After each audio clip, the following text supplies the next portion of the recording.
Good morning. You are tuned into Tea with Tim. I'm Tim from Plugged Into Leadership, your outlet for leadership success. With me, I have friend, pastor, mentor, business leader, Pastor Herb Rhedrick. Welcome. Thank you, sir. It's good to have you. Good to be here.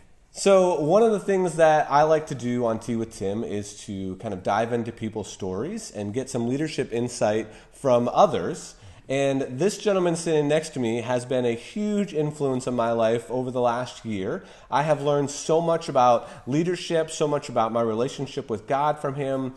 He has mentored me, he has helped me. And so he was one of the people that when I was like, man, I want to interview some people, his name shot to the top of the list. And so I'm glad that he took the time to spend some time with us this morning and impart some leadership knowledge to us. So you were in the business world. You were just telling me that you helped build houses, that your company that you were in charge of, that you owned, yes, built houses, yes, did the mortgages, yes, sold them, yes, all of those things. all of those things. So you have a deep history and a background in the business world. Absolutely. And now you are a successful pastor at First Missionary Baptist in Concord, North Carolina. And I've had the privilege of being on staff here for the last few months. And, man, just really loved being here and being on staff and getting to know you. So one of the things that I've learned from you, and I want you to help us understand that, is when we were in meetings and there was conflict coming out of these meetings, you had a way that you framed the meeting that just helped everybody move forward and improve the relationship and solve the conflict. So can you help us walk us through your thought process of that? Sure, yeah. It's basically, I guess you even see it in the business world. It's just sort of whiteboarding, the issues that are in the room. And to make certain that you contain what you're really there to discuss. And you give everybody an opportunity to go around the room to speak whatever issue you're there for. That way they have what I call their day in court. And from having their day in court, they can at least list those concerns that they have, whether they're legitimate or illegitimate. By then putting them down in black and white, it sort of helps close the door on other things flying in. And so one of the things you do, you keep going around the room until there's no more issues. And then you look at the board and say, okay, is this it? All right. And once you see those things in black and white, it does a lot for everybody in the room as well, because they get to listen. Everybody has to listen to what that person is doing. You don't allow it just to be a free for all, because a lot of times when there's conflict, it's just back and forth, and really people are talking and nobody's listening. And so you're creating this listening atmosphere. And then you're also using other senses that they have to see it as well. Oh. And by doing this, then it just starts looking at the problem, and then it doesn't look as big and as bad as they really thought it was. Yeah. And then once you see that, then you start framing it and see, are there any parallels or some things that you can just sort of bundle, so you may have 20 things on the board, but when you really look at it, you may only have really 3 or 4 issues that you're dealing with. Yeah. And so once you see that, then you can sort of identify, okay, what's the most important thing?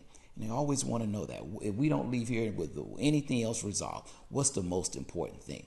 And you get everybody to agree with what's the most important thing. And then you just attack it. Yeah. And once you solve that most important thing, the rest of the cards just fall into place. That's awesome. Yeah. And so by using that process and then going around the room after you've done that, getting everybody to buy in, did we resolve it? Yeah. And you celebrate the victory. Yeah. And usually after that, as I said, all the other pieces fall into place, and then you can move forward. That's great. Yeah. I have personally seen Pastor Rhedrick lead a team through this. And so if you've had conflict on your team, or it's something that comes up often and you just can't figure out as a team leader how to resolve that, I think this is a great model and a great way to make sure you get all that stuff on the board and to focus on we and not me, as I like to say. One last question, I'm just going to hit you with this. When you're looking back over your leadership growth, what was maybe one thing that you felt like when you applied yourself to this, you got the most leadership gains out of it? What was maybe one thing that really helped you? Believe it or not, and I don't know if I'm answering your question, but the thing that gives me the most leadership gain is listening. Okay. Yeah. Okay. A lot of times we think it's leading, but you can't lead without listening. And so I spend an enormous amount of time making certain that I gather information, and that requires listening. Yeah. And then from there, I can say, okay, where do I need to take it from there? That's awesome. Yeah. That's awesome. And Pastor Rhedrick has demonstrated that skill a number of times with me, even in his example of how to resolve those conflicts. A lot of that starts with just listen in the room, putting those things on the board, making sure you write them down accurately so that you've heard them and they feel listened to, and then you can continue that conversation.